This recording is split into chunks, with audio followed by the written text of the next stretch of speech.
നിങ്ങളുടെ വീട്ടിലും ബീട്രൂട്ട് ഉപ്പേരി ഇഷ്ടമില്ലാത്ത ആൾക്കാരുണ്ട്. എൻ്റെ റൂമിൽ അങ്ങനെ ഒരാളുണ്ടായിരുന്നു കേട്ടോ. അവൾക്ക് ബീട്രൂട്ട് ഉപ്പേരി ഇഷ്ടമില്ലാത്തത്. ഇഷ്ടമില്ലാന്ന് പറഞ്ഞു കഴിഞ്ഞാൽ പിന്നെ നമ്മൾ എങ്ങനെയെങ്കിലും കഴിപ്പിക്കണത്. അപ്പോൾ ഞാൻ അവൾക്ക് ഉണ്ടാക്കി കൊടുത്ത് അവൾക്ക് ഇഷ്ടമായ ഒരു ബീട്രൂട്ട് ഉപ്പേരി ഉണ്ട്. അതിൻ്റെ റെസിപ്പി ഞാൻ നിങ്ങൾക്ക് പറഞ്ഞുതരാം. നിങ്ങളൊന്ന് ട്രൈ ചെയ്ത് നോക്കുക. ആദ്യം നമുക്ക് ബീട്രൂട്ട് ഇതുപോലെ ചെറുതായി അരിഞ്ഞെടുക്കാം. ഉരുളക്കിഴങ്ങും ബീട്രൂട്ടിന്റെ അതേ വലുപ്പത്തിൽ മുറിച്ചെടുക്കാം. 2 ബീട്രൂട്ടിന് 1 ഉരുളക്കിഴങ്ങാണ് കേട്ടോ കണക്ക്. ഇനി സവാളയും ചെറുതായി അരിഞ്ഞെടുത്ത് വെക്കാം.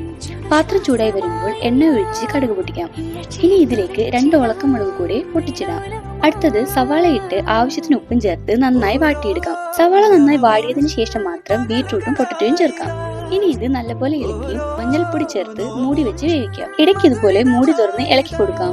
ബീട്രൂട്ട് നല്ലപോലെ വെന്തതിന് ശേഷം മാത്രം മുളക് പൊടി ചേർക്കാം. മുളക് പൊടി ഇട്ടതിന് ശേഷം എല്ലാം ഇതുപോലെ ഒരുമിച്ച് വെച്ച് മൂടി വെക്കാതെ വേവിച്ചെടുക്കാം. ഇടയ്ക്കിടയ്ക്ക് ഇളക്കി കൊടുത്തുകൊണ്ടിരിക്കാം. അപ്പോ നമ്മുടെ ബീട്രൂട്ട് ഉപ്പേരി റെഡി ആയിട്ടോ. എല്ലാവരും ഒരു വട്ടം ട്രൈ ചെയ്ത് നോക്കട്ടോ. അപ്പൊ ഓക്കെ, ബൈ.